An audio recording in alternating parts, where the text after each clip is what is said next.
Вот до сих пор это вот самая лучшая технология вот из всех, с которыми вот сегодня я встречался. На уровне джуниора смотрел бы не на зарплату, а на коллектив. Много читать и много писать. Найдите себе хорошего ментора, да. Всегда идите, ищите вот самое базовое, то, что возможно. Используйте ваш любимый стейтмент. Файлы возвращаются, но возвращаются все файлы. Канал на YouTube Fire, в React разбирайте, Svelte, Angular, да. У меня возникает вопрос.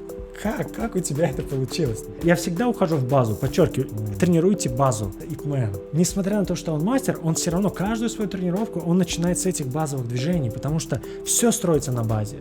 TypeScript или JavaScript? JS. Работодатель не обязан платить за твое обучение. Сфокусируйся или погибни.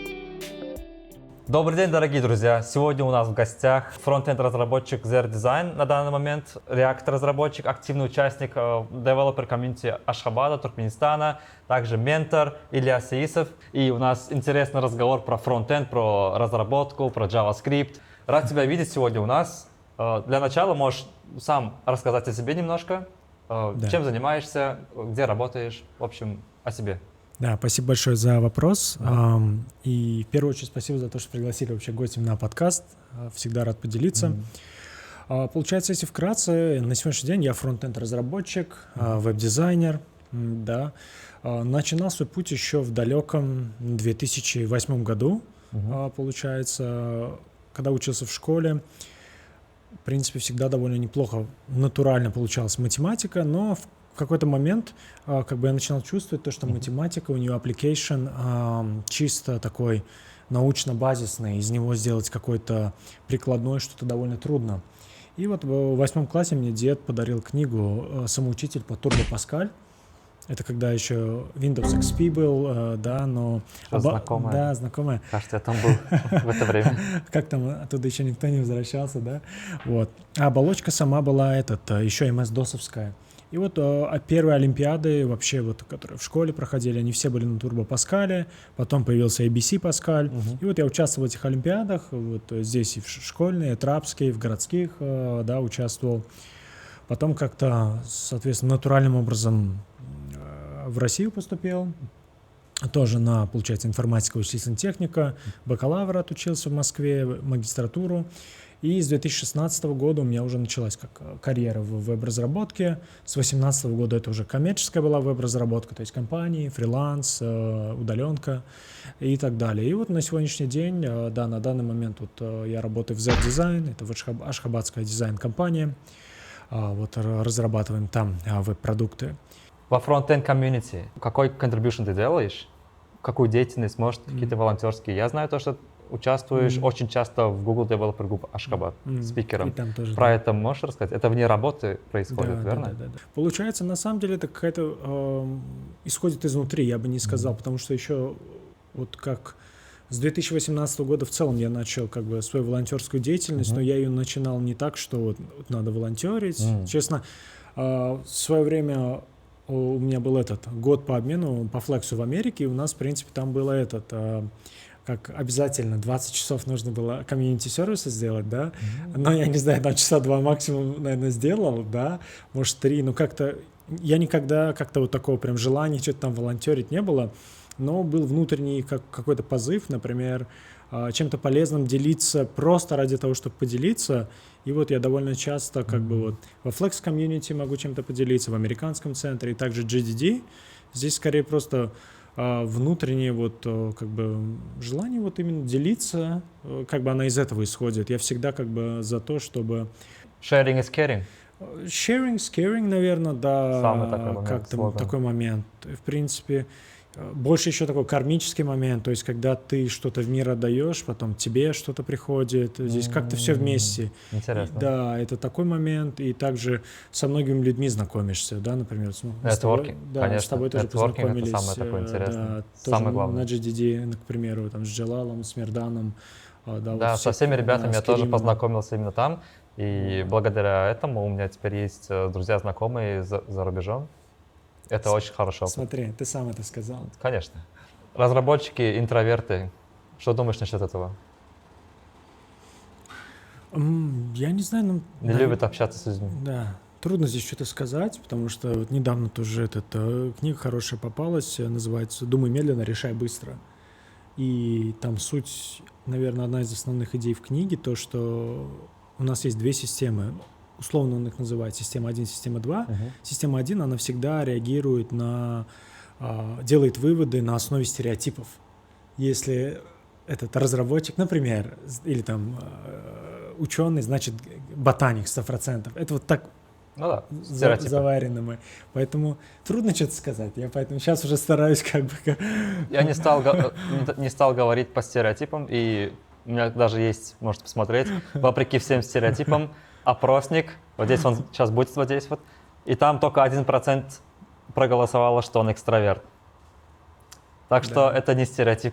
Как нужно делать первые шаги в программировании? С чего ты начинал? Как ты можешь посоветовать другим ребятам, тем, кто начинает, еще не находится в этой сфере программирования? Очень хороший вопрос. Смотрите, получается, первое расскажу, в принципе, как я начинал, как я сказал. В 8 классе мне дед привез книгу. Я, по сути, по самоучителю шел, как-то вот своим ходом, и на самом деле это очень неоптимально. То есть, например, мой лучший, так сказать, результат в программировании, это на городской был 3-м. Но я 3-м был почему? Потому что я сам готовился, сам что-то придумывал, как готовиться. В 9 классе, в 10 классе, когда у тебя никакого роудмэпа не существует, если бы, например, было более целенаправленно, то вполне возможно результаты были бы лучше. Поэтому, если вы только начинаете, есть два важных момента. Первое, вообще программирование – это очень системный предмет, очень системный. Есть четкая последовательность, по сути, этапов, через которые нужно пройти, через ментальных моделей, которые нужно, чтобы у вас были установлены, которые вы понимали, чтобы в итоге вы стали хорошим разработчиком или программистом, например. К чему и что из этого следует? Нужно идти системной дорогой, поэтому, например, от ваших ресурсов зависит, где вы живете, конечно же, потому что в большом городе больше возможностей. То идеальный, конечно, момент найдите себе, если у вас, опять же, позволяют ресурсы, в смысле финансы, конечно, больше, найдите себе хорошего ментора, да, преподавателя, и не просто вот того, кто этим занимается год или два, а желательно, кто этим занимается уже очень давно, и у него есть свои результаты. Понятно. Почему? Потому что он сумеет вас провести вот этой дорогой, максимально эффективный, где вы не потеряетесь никуда вбок, влево, вправо не сойдете. И на будущее, когда вы уже, конечно, дальше перейдете, всегда, опять, я, например, когда кто-то говорит, я там в Ютубе научился за 6 месяцев или 9, честно, для меня самоучка. Это немножко как-то не мой путь. Может, у кого-то так получается, но, например, если, опять же, я к любому предмету подхожу максимально системно, то есть, вот, к примеру, сейчас, например, дальнейшая, такая большая веха – это пойти в Web3, то есть это блокчейн. И, например, сейчас, скажем, первый месяц я просто пока, скажем, читаю книжечки небольшие, да, смотрю интервью, в целом небольшие видео, чтобы немножко ознакомиться вообще, что это такое, это о чем. Вообще отдельные технологии, можно сказать. Отдельная технология, все верно. Поэтому я просто жаргон слушаю, терминологию. Но, например, следующим шагом это будет найти ментора, если получится, конечно, но так хотя бы такой, знаете, основополагающий курс, где я получу очень крепкий базис, из которого потом можно стартовать. Поэтому в программировании и в любых других науках всегда ищите вот самое базовое, то, что возможно, и укрепите 2 года, 3 года, никуда не нужно торопиться. Идите своим ходом, но крепко. И тогда вы сами себя отблагодарите за то, что правильно пошли. А есть же люди, которые просто проект делают и по проектам изучают. То есть сделай свой to-do app и пойми, как работает система. Смотрите, про это что? Опять, чему я точно научился в магистратуре, у нас преподаватель был, это вот такая глыба ученый в России. Чтобы просто понимать, у него 140 статей, из них 60 статей были написаны в ваковских журналах. Это высшая аттестационная комиссия. Человек, который так мыслил, что вот мы просто вот то, что рядом с ним находились, мы большему научились. И он всегда говорил, идите всегда от общего к частному. То есть что такое проект? Проект – он является практической частью просто лабораторной работы. Если вы учились в универе, есть лабораторные работы. Это когда ты прошел определенный модуль теоретический, и чтобы закрепить эти знания, ты идешь, делаешь лабораторную работу, понимаете, да? Но она опирается на четкий системный подход. И этот модуль может являться частью какого-то другого модуля. Вот это важный момент. Поэтому когда я обучаюсь, то есть нет, никогда с проекта в проект, это скорее уже закрепить. Например, вот скажем, сейчас вот отпрактиковываю, например, этот Zustand, это этот React Management Library in React. Ну, например, сначала я понял, что такое use state, какие у него ограничения есть. Также есть, например, context API, до него идешь. То есть это вот все вот так исходит. То есть я как бы так всегда занимаюсь. Объемов больше становится, это все в голове уместить не всегда трудно, не всегда просто бывает. Да. И вместо того, чтобы ты все это зазубриваешь, не легче просто сделать использование только в определенное время. Научиться, так сказать, учиться этим управлять и использовать Тоже именно в момент времени, чтобы да. он, когда понадобится, тогда используешь. Опять смотрите, вот у меня такой подход от общего к частному. К примеру, я, например, делаю какой-то проект, да, и, например, там, ну, скажем, у вас там мини-социальная сеть, вы хотите отобразить, например, количество лайков.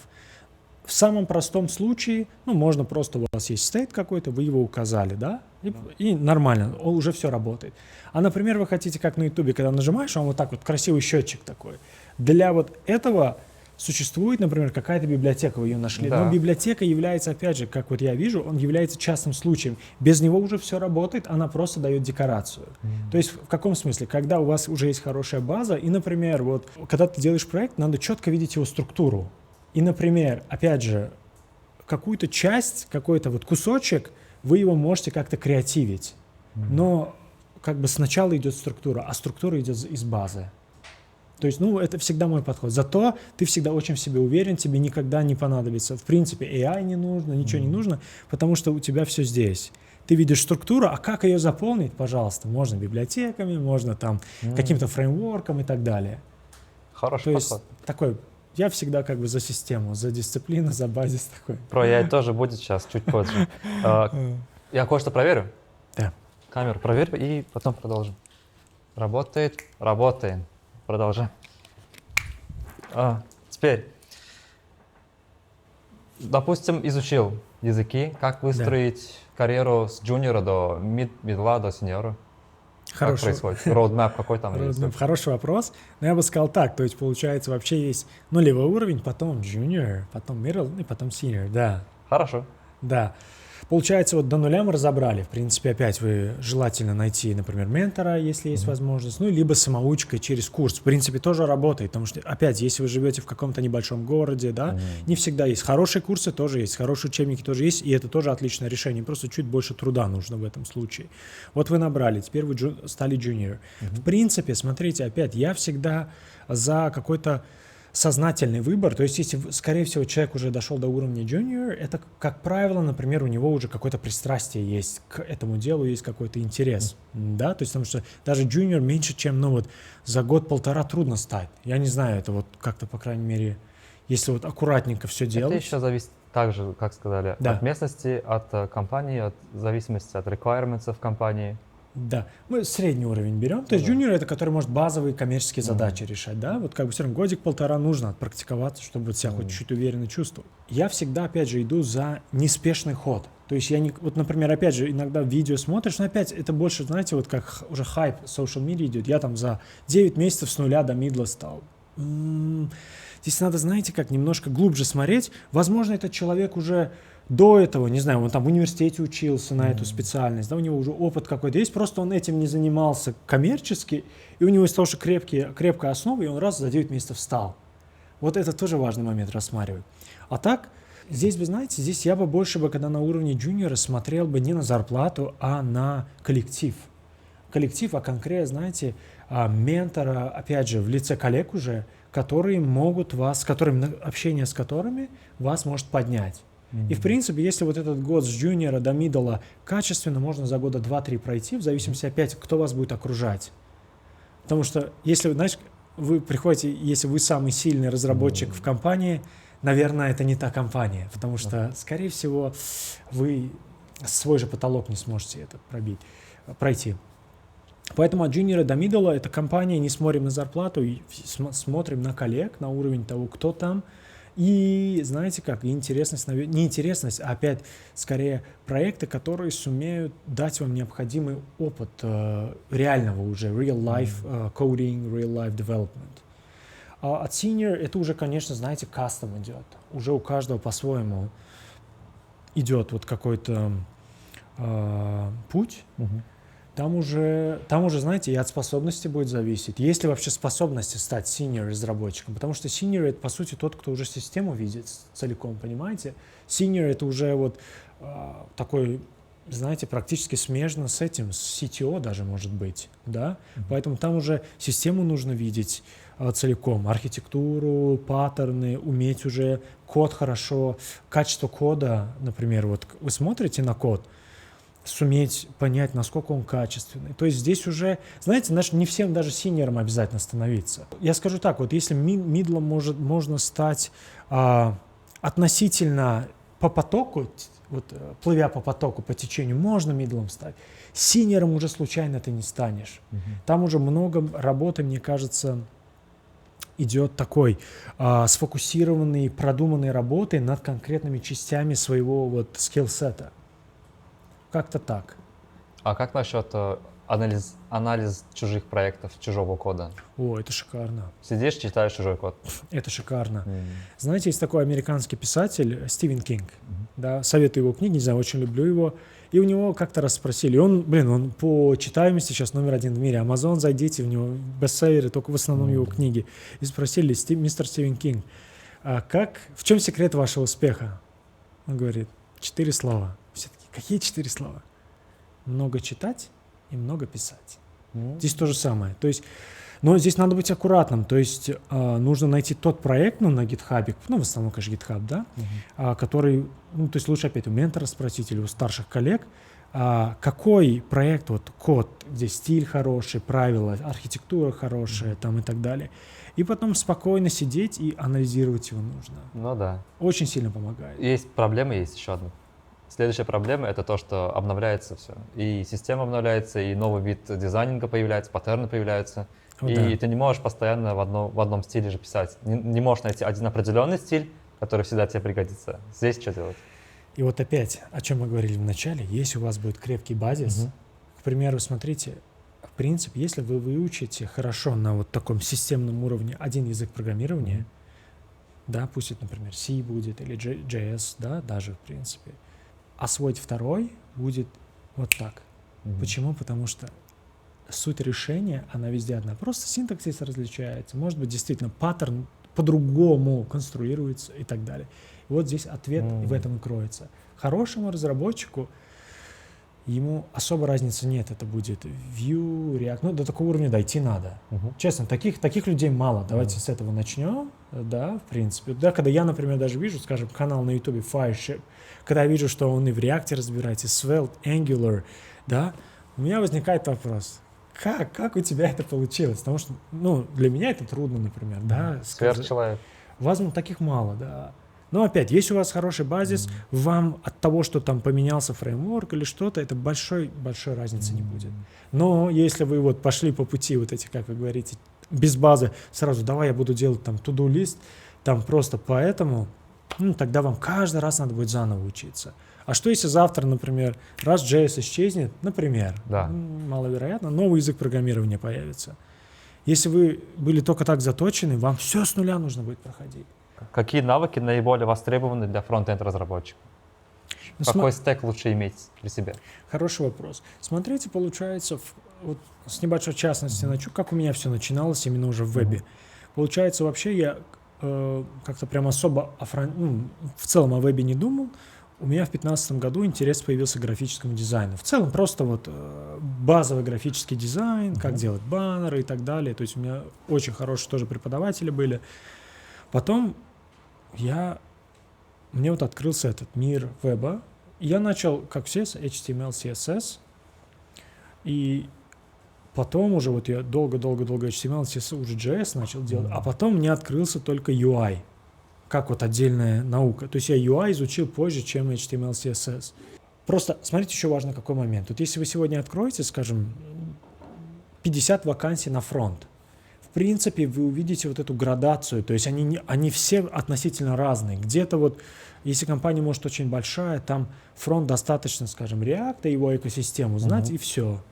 А, к примеру, в маленькой компании там может быть React с экосистемой, там, может быть, еще просят и, например, там Next, например, еще могут попросить, Server-side render, там. еще, да, могут попросить немножко там и Оптимизация. Node.js как бонус, и того, и просят, например, знания UI, и просят там знания вот этих библиотек тестовых для UI. То есть я к чему это говорю? К тому, что сегодня фронт — это вот такое огромное облако на самом деле. Ну, что важно понимать? Смотрите, основами являются HTML, CSS с его и JS. То есть это вот такой, и он неизменный, этот core. Да? Потом, смотрите, вот этот core в любом случае нужно осваивать. Потом какой-то фреймворк или библиотека нужна. То есть вы свой путь, например, core, потом либо React, либо Angular, либо Vue. Потом вы добавляете обязательно, но сегодня опять требования какой-то из фреймворков, либо Next, либо Next. К примеру, ну, кто-то Svelte там слабо знаком, но кто-то делает. И в принципе, смотрите, фронт может перетечь, например, в этот веб-дизайн, такой современный веб-дизайн, кто вот Awards веб-сайты делает. То есть там немножко свой стек, то есть, как правило, вам базовый React, конечно, будет нужен, но там свои библиотеки есть GSAP, Framer Motion, и, соответственно, там у вас должен быть очень хороший, вот прям на топовом уровне стиль, вкус. Опять, вы должны, например, вот вам показывают два веб-сайта, вы должны просто, смотря на них, объяснить, почему, или даже нет, давай проще пойдем. Вот есть два шрифта. Хороший дизайнер, он просто, глядя на них, он должен сказать, почему хороший, это считается, например, качественный шрифт, это не очень, и где какой использовать. То есть сегодня фронт такой, то есть вот как я сказал, база, библиотека, фреймворк. Вот. Либо если вы идете по ветке артиста, то есть у вас идет до React, например, базы React доходите, идете, например, GSAP, Framer Motion. Возьмем архитектора систем. Архитектор — это уже специальность, условно говоря, второго уровня. Архитектором с нуля никто не становится. То есть был разработчик, потом он идет в архитектора. Вот.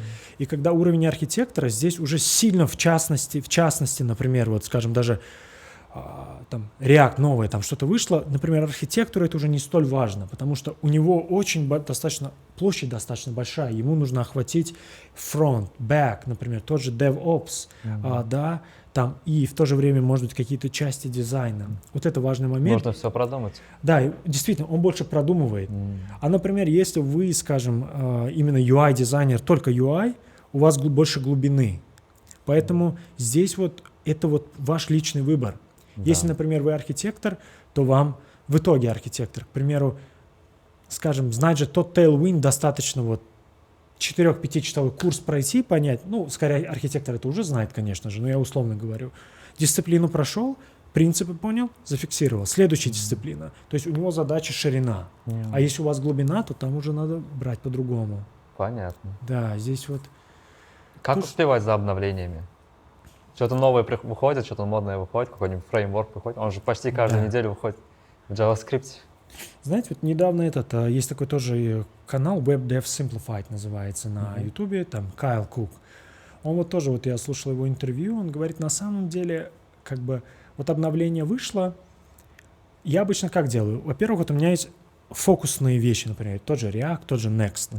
Вот когда там выходит, ну, я, как правило, к примеру, вот React 19 вышел, мне достаточно было, скажем, статью вот эту главную на сайте новостную и, скажем, 3-4 видео, чтобы я просто понял, в принципе, о чем речь. Но я не углубляюсь, потому что если вдруг какая-то фича станет сверхважной, я в нее углублюсь. Но я, например, знаю, потому что вот недавно статью, скажем, я писал про дизайн-паттерны на HackerNoon, и там паттерн есть контекст провайдера. И получается контекст в нынешнем 18-м реакте он идет контекст .provider, а в 19-м он уже идет просто как контекст. И я такой просто сносочку делаю, что в React 19 .provider он уже уходит, есть только контекст. То есть я как бы во внимании держу, какие обновления выходят, но я не тороплюсь туда углубляться. Я всегда ухожу в базу, подчеркиваю, тренируйте базу.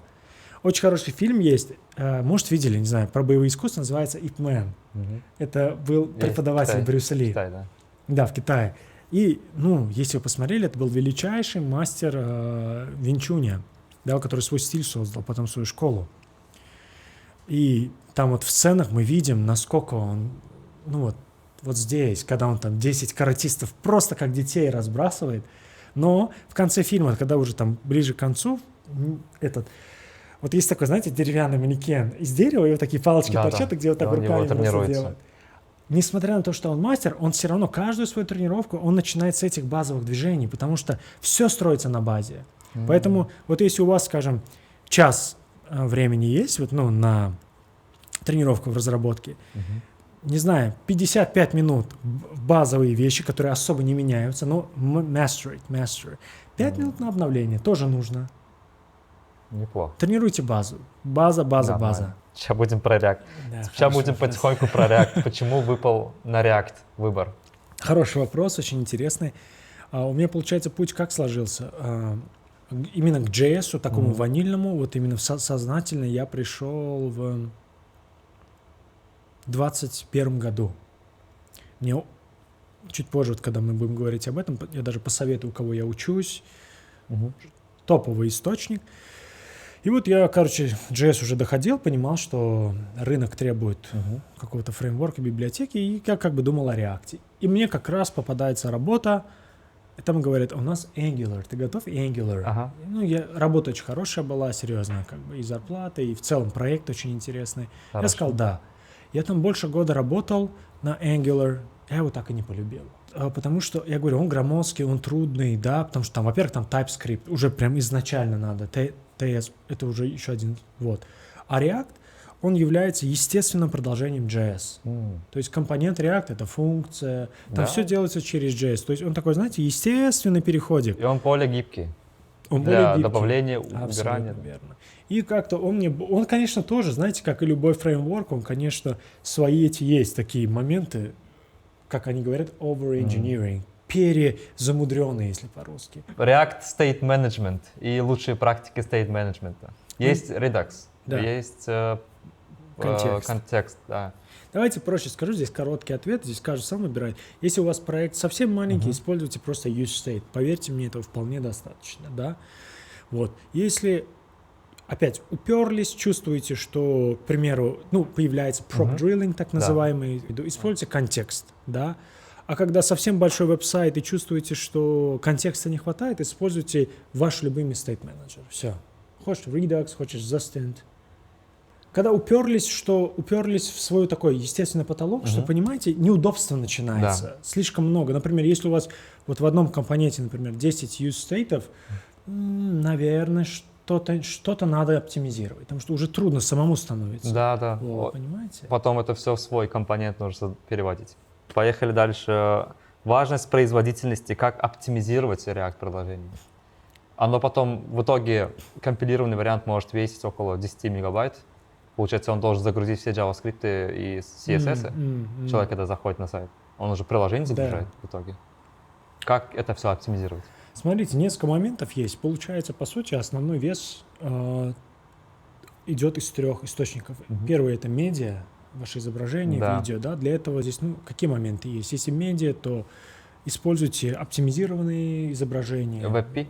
WebP, к примеру, и сам размер пусть небольшой будет. В принципе, если у вас есть возможность, подгружайте их с image CDN, да. Если видео, тоже не надо с самого сайта грузите с CDN, вот. Это первый момент. Потом то, что касается CSS, к примеру, если вы используете сегодня Tailwind, что делает большинство, он сам в конце его тебе чистит, и у вас он маленький будет. Хорошая идея. Да. Вот. А если JS, в принципе, опять же, если вы используете современный React, он как бы там у большинства библиотек есть tree shaking, так называемый. Он, в принципе, весь ненужный код вырезает сам, сборщик, когда собирает, и у вас, в принципе, оптимизированный. Неплохо. В Next это вообще на каком-то запредельном уровне, я даже пока это не изучал, но там, у всех вот этот performance больше 90. Мы начали про Tailwind говорить. Да. Теперь CSS, SCSS, Tailwind CSS. Разница, что лучше использовать, когда лучше использовать. Спасибо. Кстати, очень важный вопрос. Опять, на этом, вот честно, больше всего экспертности именно в CSS, потому что на нем больше всего работаю. Скажу так, в любом случае нужно начать с CSS, базу понять, потому что как бы это core технология. Да. Потом обязательно 10, 15, 20 часов изучите SCSS. Потому что я долго работал на чистом CSS, и SCSS что-то не хотелось. Как-то думать, зачем мне, и так хорошо. Потом, когда я его изучил, думаю, вот до сих пор это вот самая лучшая технология, вот из всех, с которыми вот сегодня я встречался, магия CSS с помощью CSS, модули, эти вложенные nesting. Просто красота, потому что чисто на SCSS еще до того, как я Tailwind начал использовать, я свой небольшой фреймворк удобный написал, который как Tailwind, да, но я вручную это сумел просто поставить SCSS сделать.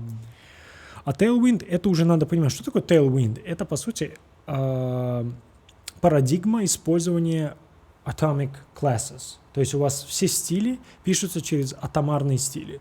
Но, опять же, как я вот только что говорил, как бы я с Tailwind несколько лет назад познакомился, принцип понял, как он работает. Просто моя библиотека, вот, которую я сделал, тоже вот эти атомарные классы были. То есть, так скажу, Tailwind удобен, когда вы используете utility classes. То есть это paddings, margins, text sizes. Там очень удобный media queries, влюбился в них, да, супер. Еще вот это мне нравится.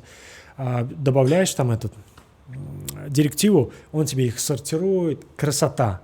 Но когда, например, у тебя идет, скажем, даже какая-то простая CSS-анимация, прописывать ее как отдельными стилями, это становится неудобно. Поэтому в своих проектах я всегда объединяю Tailwind плюс SCSS. Когда что-то такое комплексное, у меня идет SCSS просто одним классом. Я к нему префикс добавляю, например, там custom, cost-animation. Когда дело доходит до крупного проекта, нужно продумывать архитектурный план хорошенько, то есть там уже ты должен продумать, какой у тебя точно будет дизайн, твой CSS. Как продумать CSS для большого проекта здесь уже? Хороший вопрос, очень важный, серьезно. Для большого проекта, смотрите, первый момент. Если, конечно, вы уже пришли, ну, делайте как в команде. Если бы я бы сейчас продумывал, я бы взял обязательно Tailwind CSS, потому что, опять, с ним большинство знакомы, он довольно простой для понимания. И я бы, опять же, сделал небольшую документацию, где бы, например, прописал, как организовывать кастомные классы. То есть, вот, чтобы мы понимали, что вот, опять же, я обычно просто префикс добавляю, его как угодно можно назвать, ну, например, опять же, сам для простоты, вот вы CSS-файл открываете, .custom, например, там, font size. Там 96 pixels. И когда вы уже поставите, уже любой разработчик в команде, он видит, custom класс, все понятно, значит, мне его туда нужно идти. Дизайн делается сначала дизайнером, скорее всего, в крупных проектах, на фигме. Как работать с дизайнером? Советы какие-нибудь? Хороший вопрос, хороший. Здесь, смотрите, важно какой момент.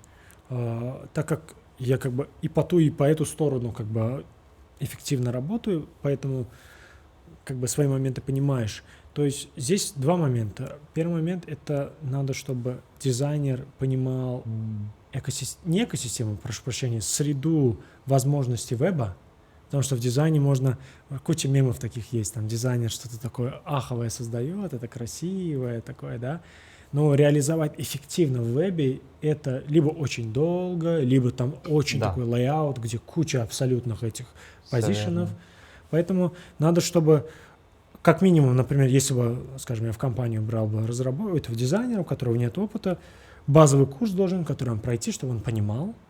И также фронт или веб, ну, кто код пишет, он должен познакомиться с основами дизайна. Вот. Либо второй вариант, конечно, есть, знаете как, в принципе, сегодня, но это больше касается, когда мы говорим о веб-приложениях, не сайтах. Это использовать просто готовую дизайн-систему, например, тот же Chat.cn. Да? И UI-щик, он просто кнопочки и формочки собирает, а так как Chat.cn UI в фигме один и тот же, что в вебе, это уже будет одинаково. Он уже может просто использовать его как компонент и использовать компоненты в нужное место. Нормально. Теперь код-сплиттинг и динамическая подзагрузка компонентов. Да. Что насчет этого? Это прям очень важный момент. Это один из дизайн-паттернов. Кстати, вот дай бог, статья выйдет, я потом ссылочку могут почитать. Это дизайн-паттерн в React. В основном желательно его применять в больших приложениях. То есть суть в чем? Вот у вас есть, скажем, раутинг из 4, ну, условно говоря, URL-ов. Да?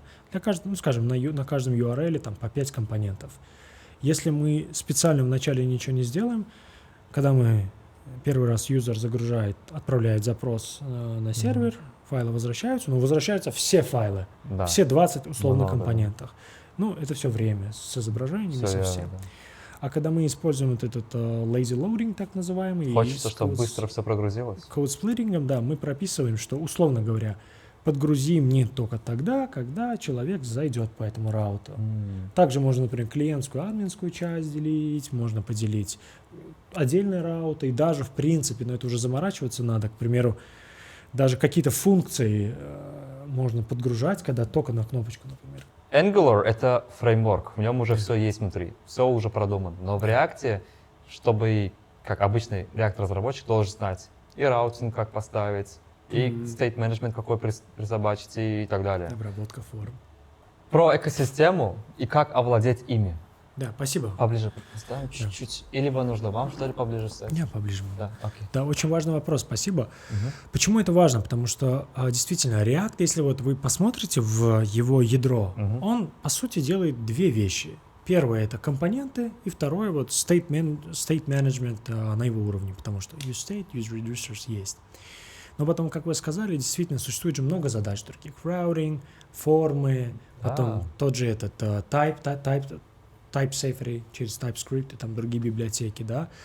Потом, если мы дальше вот пойдем уже, например, full-stack приложения, и для этого сегодня у React есть помощники, те же вот, про которые библиотеки мы говорили, Router, Redux, потом куча UI-библиотек сегодня есть для того, чтобы быстрее создавать. И поэтому здесь какой важный момент? По сути, по-хорошему, когда вы сегодня, вот вас как React-разработчика берут, от вас уже вот эти ожидания есть, что вы будете уметь это делать, потому что это является частью работы. Но это много библиотек, может быть, для новичка, поэтому я как делаю? Мой личный подход. Вот, например, новая библиотека. Я беру сначала, прохожу, ищу сначала хороший базовый курс. 3-часовой, 4-часовой, чтобы просто вот понять принципы опять, на чем она строится, какие задачи она решает, да. И потом еще, скажем, часов 6-8 я тренируюсь.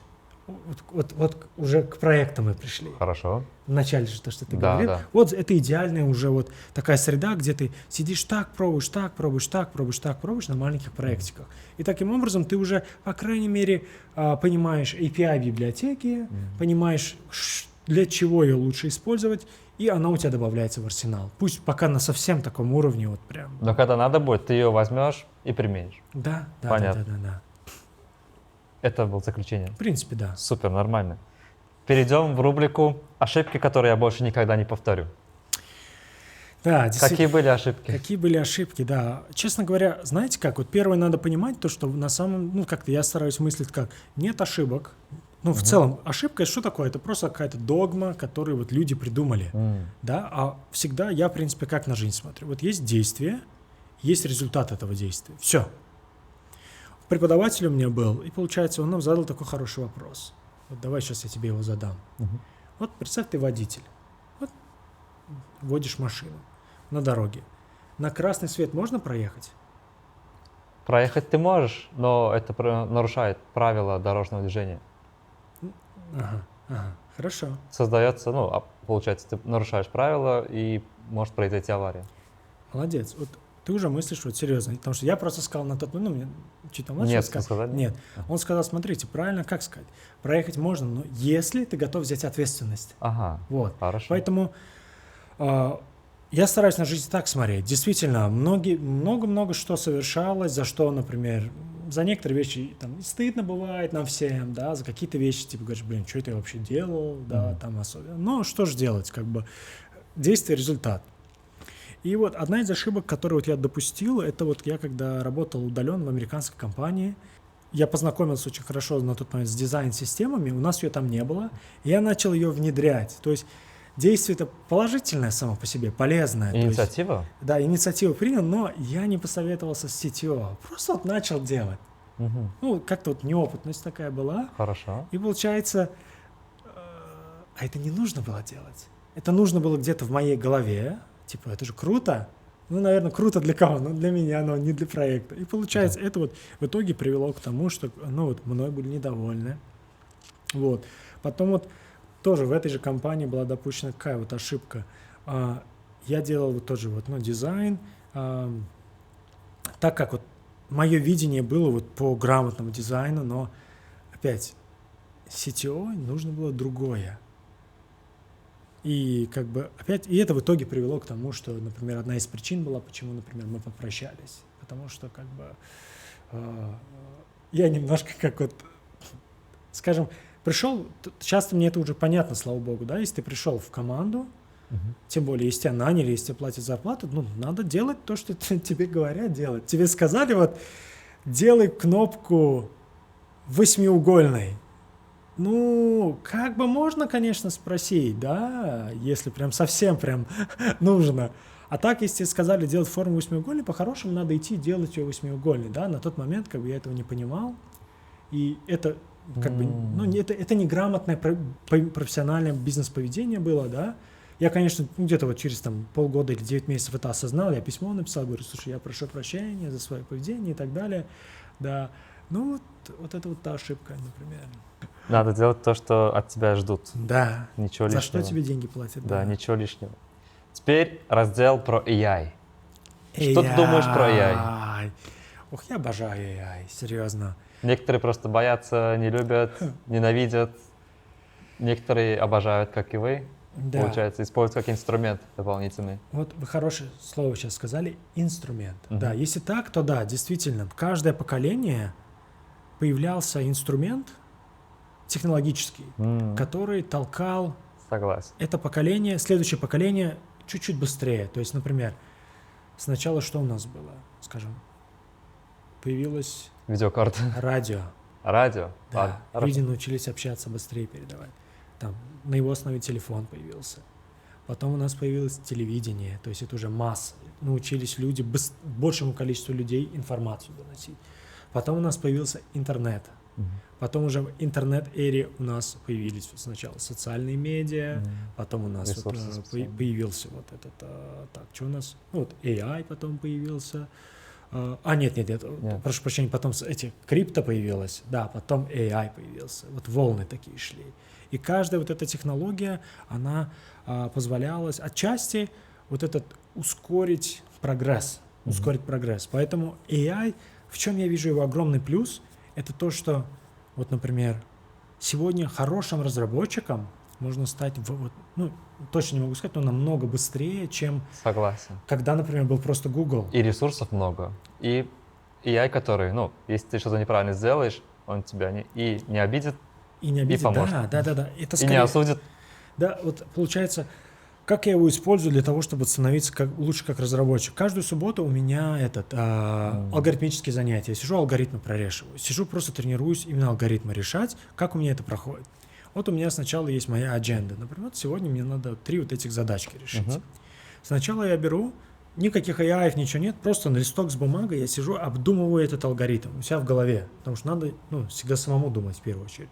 Потом я сижу, опять никаких ни помощников, ничего, я его набрасываю, запускаю, и пытаюсь его сам решить. Вот что просто у меня был конечный ответ. Пусть он будет вот очень неэффективным, но надо самому попытаться решить. Потом здесь следующий этап приходит AI.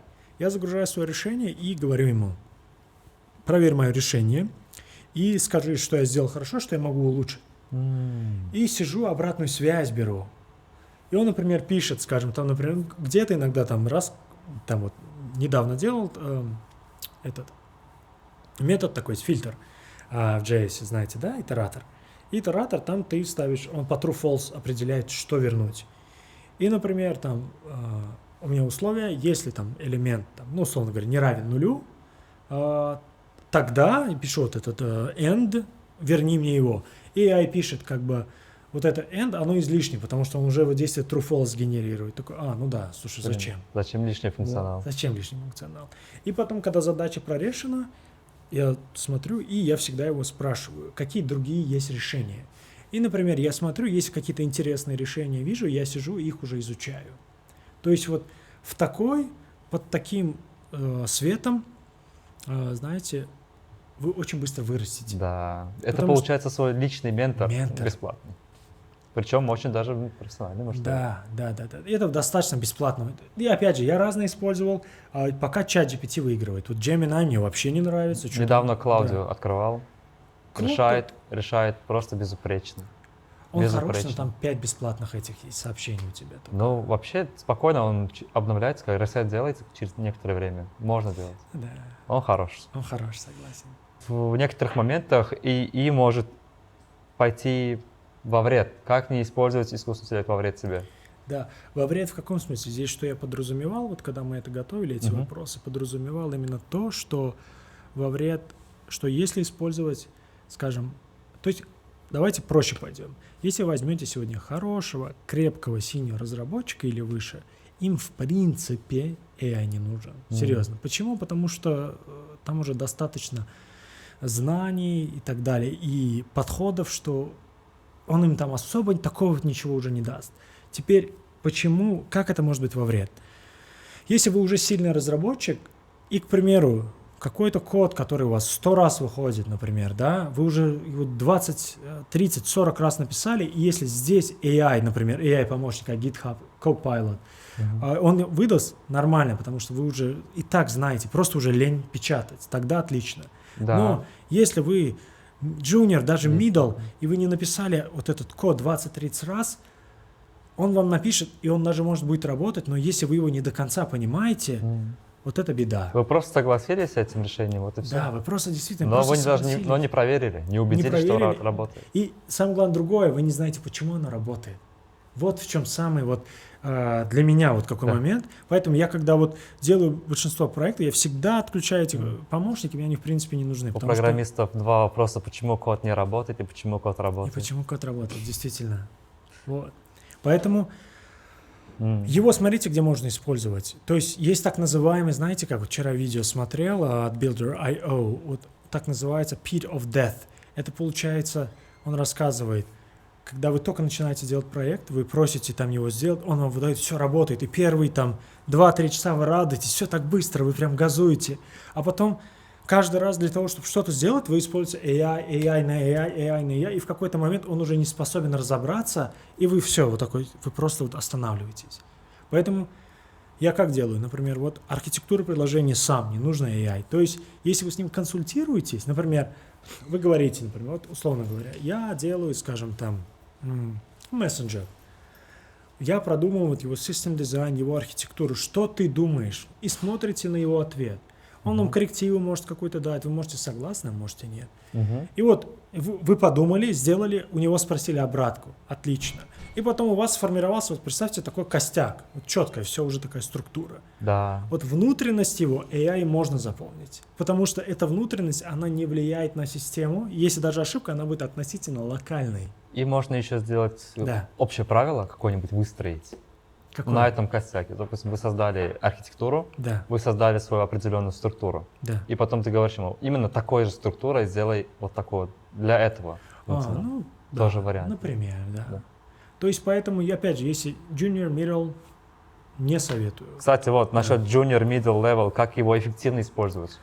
Когда ты junior и middle, чтобы это все Да. не во вред пришло, Да. чтобы ты и изучал, получается. Да, да. Вот мы уже начали отчасти отвечать. Это вот первое, вот опять же, вы сначала сами думаете, а у него спрашиваете обратную связь. Да. Потом про тренировки я тоже сказал. Да. То есть вот вы сидите, к примеру, тренируетесь, новый state management какой-нибудь, library, да, или router. Опять же, вы сами посидели, почитали документацию, сделали какой-то набросок. Да. И, предположим, он у вас не заработал. Не запускается, какая-то ошибка какая-то пишется. Вы там посидели, подумали, в этом случае нормально спросить, а почему не работает код? Мгм. Понятно, там, например, здесь что-то там опущено. Понятно. Окей, вот так вот. Вот это вот для джуниоров мира более Где чем. советуешь практиковать код, алгоритмы и так далее? Лид-код, какую-нибудь такую платформу? Смотрите, получается по-разному. Лид-код — это чистая алгоритмика. Мгм. Здесь надо задуматься, нужна ли она тебе вообще, потому что не всем это нужно. Давайте откровенными быть, да. Ну, конечно, чистый алгоритм, это, наверное, там. А так, в принципе, как делать?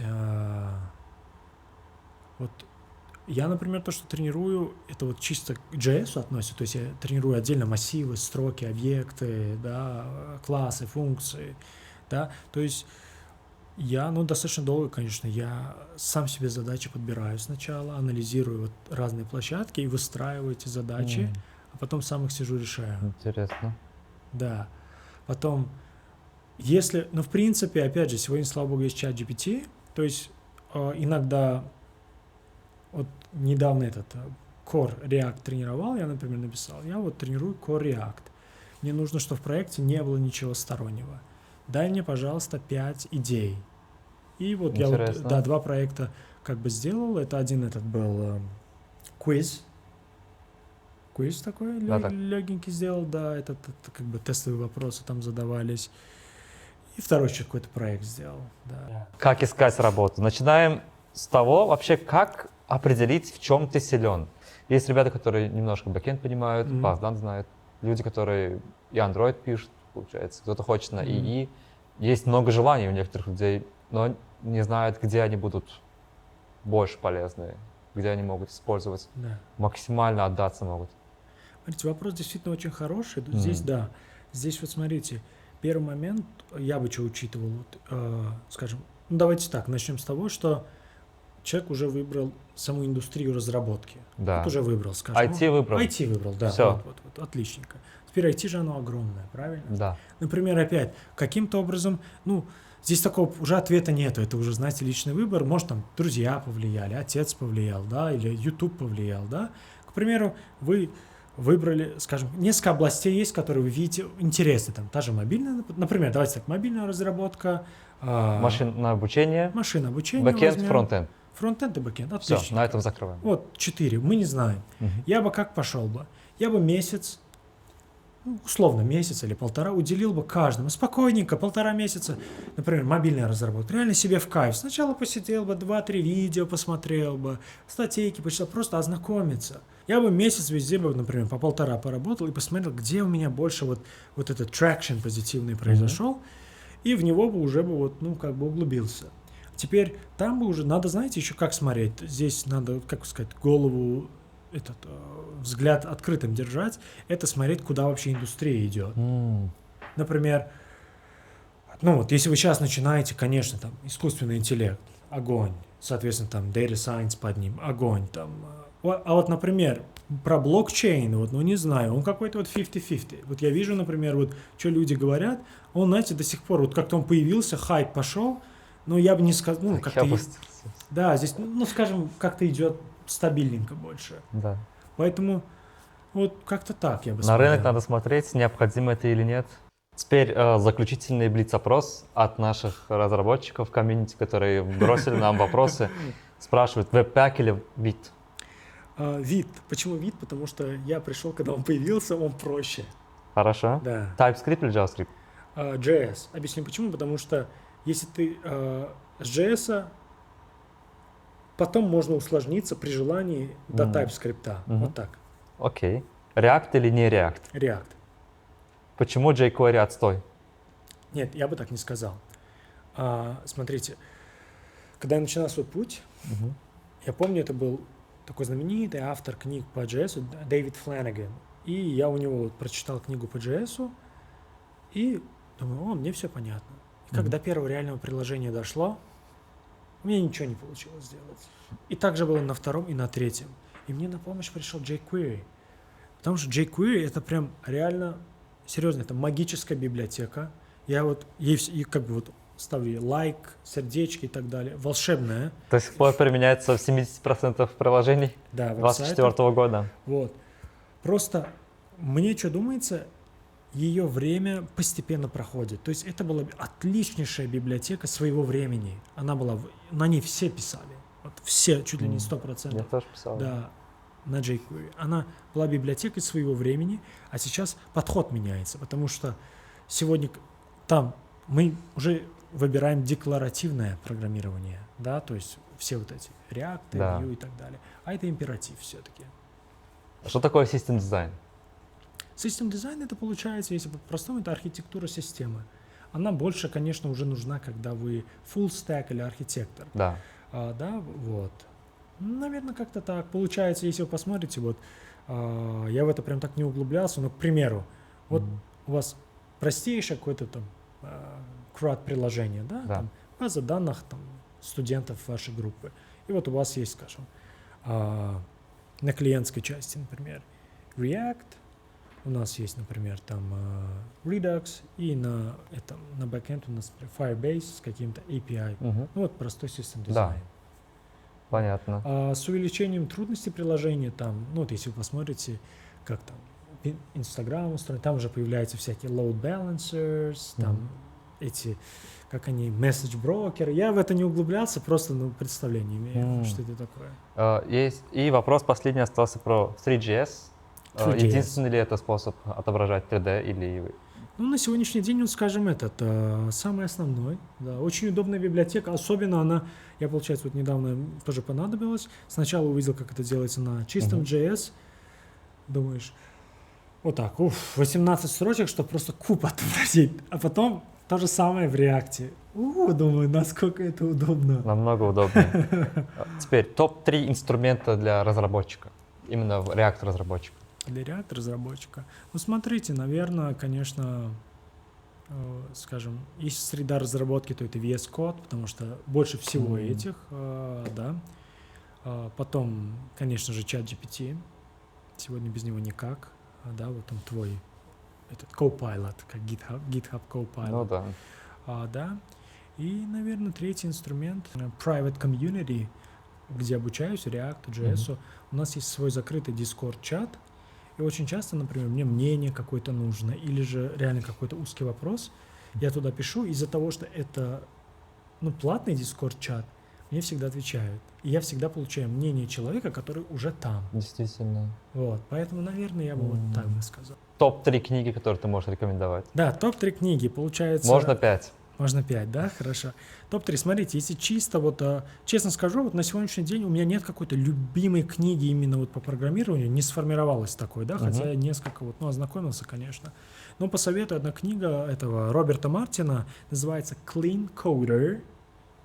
Да, это подойдет отлично. Вот кто только начинает, и даже senior, это, по сути, правила поведения, установки, вот как себя, каким разработчиком ты должен быть. И там вот очень полезный, например, что я для себя вот недавно ее читал, выявил, к примеру, работодатель не обязан платить за твое обучение и время за это обучение. То есть это к чему говорится? Вот ты на работу пришел, да, обучаться нужно вне работы, да, и опять же, например, работодатель платит тебе за то, что ты делал то, что тебе говорят.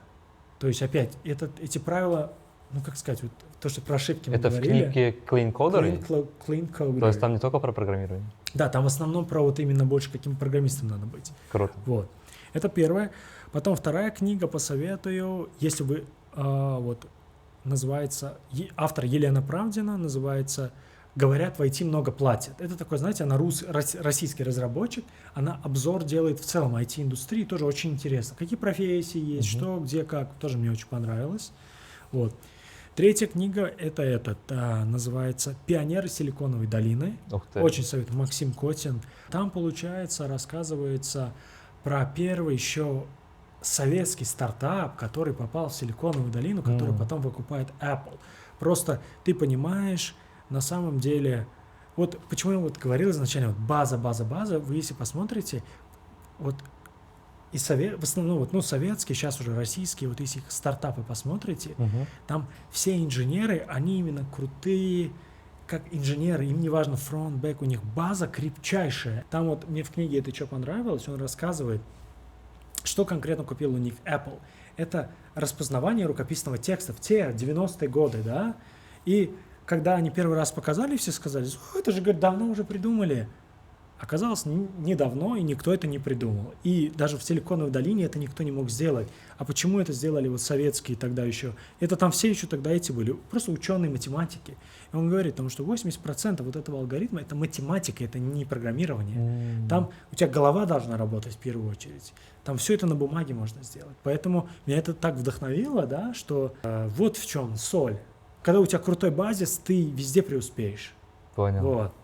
Потом четвертая книга, если сказать, 5 можно. Да. Да, это «Повелители Дум».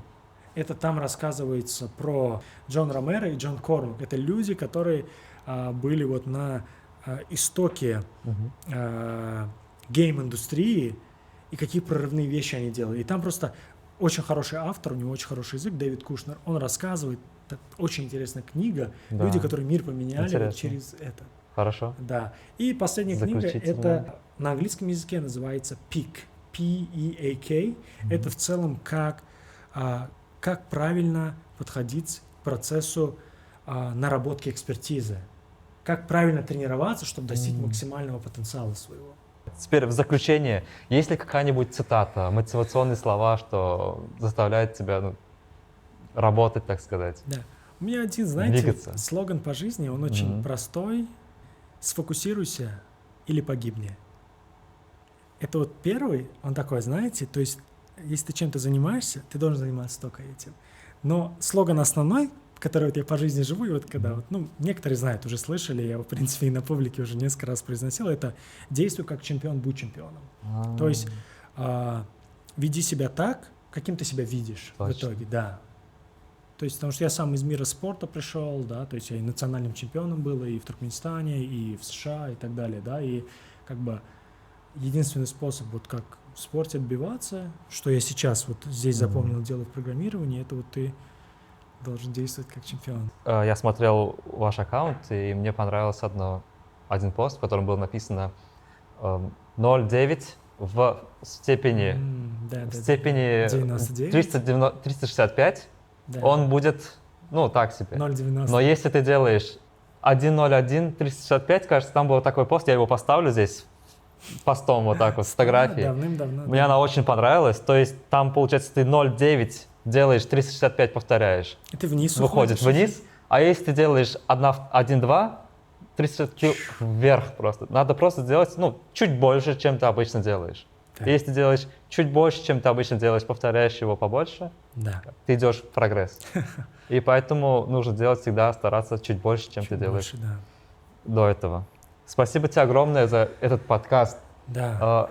Я думаю, это прям такой огромный набор гайдов, таких полезных информаций тем, кто даже не в сфере фронтенда, в сфере разработки. Я думаю, что вам тоже было интересно. Весь аккаунты, данные я оставляю в описании. Да. Комментарии не забывайте писать, не забывайте делиться с друзьями. Если будут идеи, я открыт для идей. Так, желаю тебе удачи в разработке, в релокации. Это было очень приятно. И напоследок добавлю, господа, друзья, если есть какие-то вопросы, в принципе, я всегда открыт. В LinkedIn можно мне спокойно написать, и я стараюсь, как правило, ответить и помочь советом или направлением. Все. Вам тоже желаю... Peace. Я вам тоже желаю развиваться, продолжать работать, верить в себя. Удачи вам всем. Все, пока-пока. Пока.